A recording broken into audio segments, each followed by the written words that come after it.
Welcome to Beauty 101.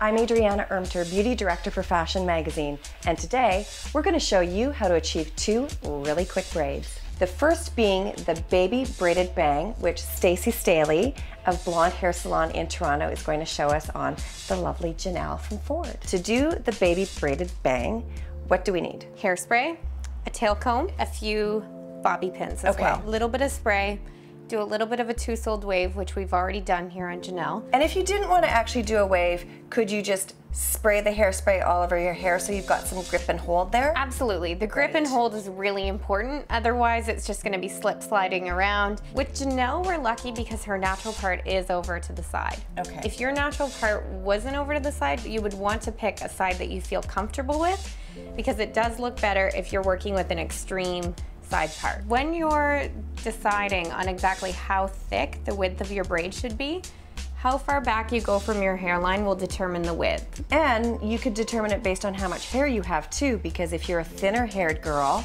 then maybe you want to have a smaller braid so that doesn't eat up all of the rest of your hair that's hanging down. So you take a nice clean section, which is why you want to have a tail comb and not just a regular comb to do this section. We do need hair clips. If you have like a banana clip at home or just a regular clip the hair that you're not braiding out of the way. So you divide your strands into 3 on your fingers, pick it up, switch hands, and you're adding it in.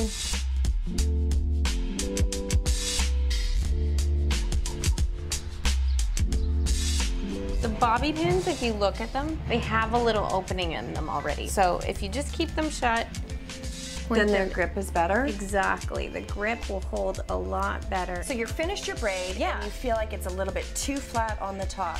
How do you loosen it up so it's more natural looking? So the easiest thing to do, tail comb again, your friendly little tail comb. You want to take him and just lift up the braid like so.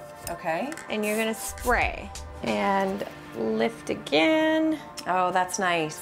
It does make it look more natural. It does. It just loosens it, and you get that really natural feel falling all the way through the braid. You can even use your fingers too. This is such a great look because you can wear this so easily during the day for work, and you can also put on a really fancy dress and go out for a nice night out. Absolutely. Our second super easy braid is the long over-the-shoulder braid, which you do need to have long hair for. And if you're familiar with the designers, we like to call it the Alexander Wang braid because he featured it best on the spring shows for 2010. So how do we get started with this braid on Janelle? A little bit of texture in the hair. So whether you decide to just do a few loose sections on the iron or spray and just tousle it up, that's how you want to start. Because it's a side braid, we do want to work with that side part again, swinging the hair back. You want to start here down at the nape. If you have a little bit of wave in your hair, you can use your fingers just to put a little bit of texture in there, because when you go to put the pin in to anchor it to the neck, it's going to stay better than if you just try to pin it and it's slip sliding around. Again, just a little bit of combing in here.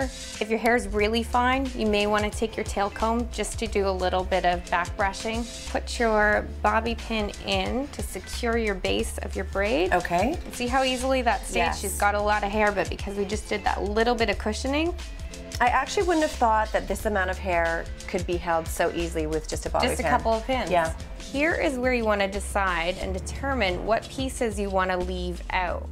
So I like my spray. I like to just pop in a little bit of spray. You don't want to go overboard with your spray because you still want everything to be touchable and have that natural look. I'm going to take this hair here and I'm rolling it in to our other section. Go in with your bobby pin, and again, remembering not to open the mouth of the bobby pin. So you can see here, I have a secure base. You want to fan out the hair here. All right, so 1, 2, 3, and then just like you did with your doll's hair, just a really simple braid. You know what's pretty great about this too? Because it's an over-the-shoulder braid, you can actually watch yourself in the mirror doing it, as opposed to if it was a braid going down the back of your head. Absolutely. If you have a lot of layers, you might find that you want to leave this out and then put your elastic here, or you could keep on going. That's really personal preference. Another thing with using the pins up here at the base rather than the elastic, The Alexander Wang braid, it stayed very close to the head. And if you're using an elastic, your braid's gonna wanna pop out. And then you're gonna have to go in and pin it anyways to get it to stay put. So you can fan out the end again, because that little bit of natural woolly texture looks great. And just like we did with the other braid, if you wanna just pop out some of the pieces, you can use your fingers or you can get in there with your comb and loosen it up. Another amazing option for summer, and it's as quick and easy as 1, 2, 3.